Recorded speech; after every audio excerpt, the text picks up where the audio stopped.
we're going to factor a cubic polynomial, and by that I mean a polynomial that has a third power here as the leading degree. And we're given a clue about it in that one of the roots is -4 plus 2i. Now that's a very important clue because this is a complex root. And if you notice, the polynomial that we're dealing with only has real terms. There's no complex terms in this thing.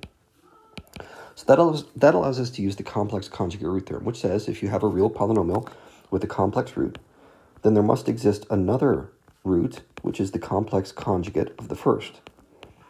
This is going to allow us to save a lot of time, because now I know right off the bat 2 of the roots of this polynomial. Now, because of the fundamental theorem of algebra, okay, and this is a cubic, in other words, a third degree polynomial, there must be 3 total roots. In other words, it's going to look like this when I factor it out.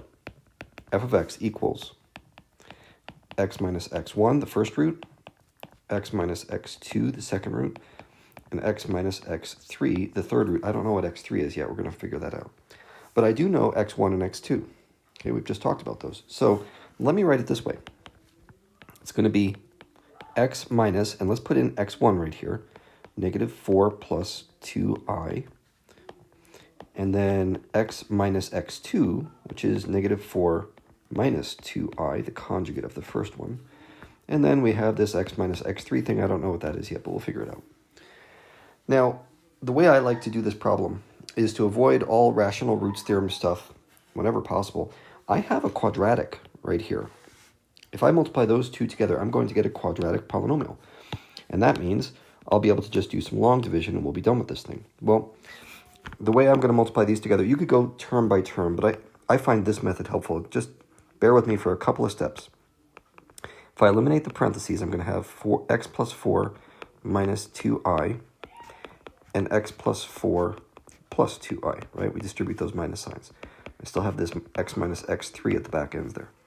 And now I'm just going to introduce some more parentheses for my own reasons. I'll explain why in a moment. But I'm going to write it like this.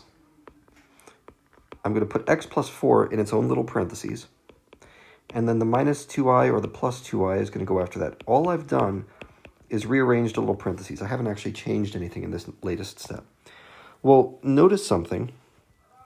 This looks a lot like a minus b times a plus b right here. And if you remember, that's the difference of squares, which means this thing is going to simplify as follows. It's going to be x plus 4 squared minus 2i squared, and then we have x minus x3. Okay, well, that starts to simplify really fast, and I'm going to skip a couple steps here because you've been through this part before.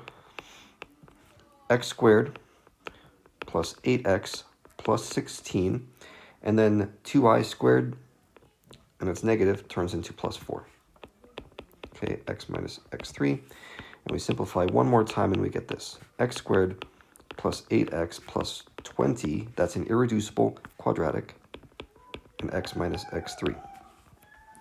Okay, this is fantastic. This means all I have to do is divide each side by x squared plus 8x plus 20, right? And what's going to be left?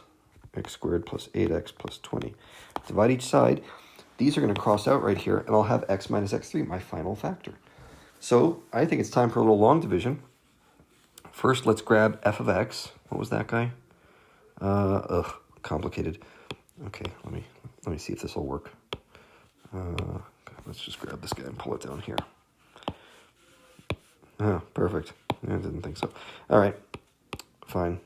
So what is this thing? It's 2x cubed plus 13x squared. 2x cubed plus 13x squared. Maybe zip ahead about 10 seconds in the video and I'll have this written out.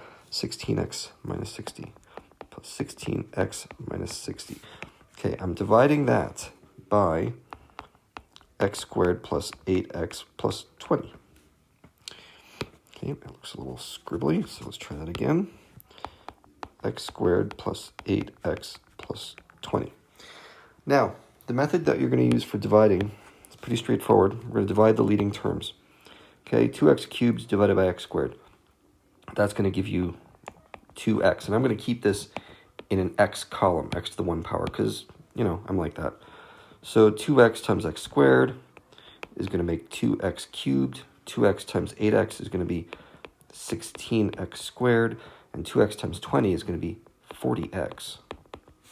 And now we put this whole thing in parentheses and subtract. Okay, let's see what we get.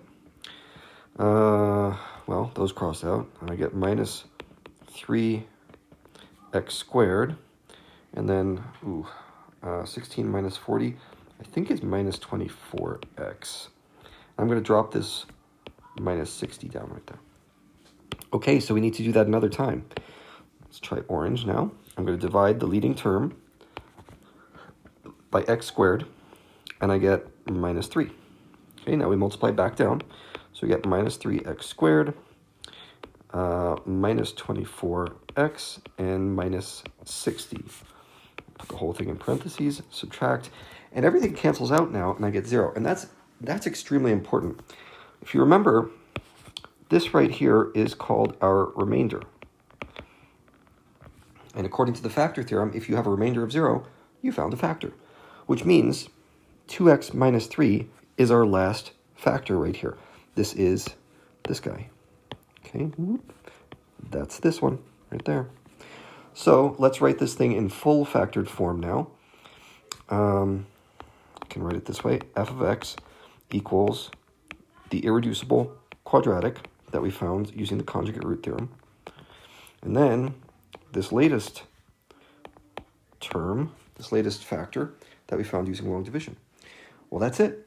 And if you want to know the roots, right, this is factored form. That's one of the things the problem was asking for. The other thing the problem wanted to know was a list of the roots. So I would say it like this. x1 equals, I don't remember what this was, negative 4 plus 2i. Negative 4 plus 2i. x2, the conjugate, was negative 4 minus 2i. And x3 is going to be 3 halves, which we got from that last factor.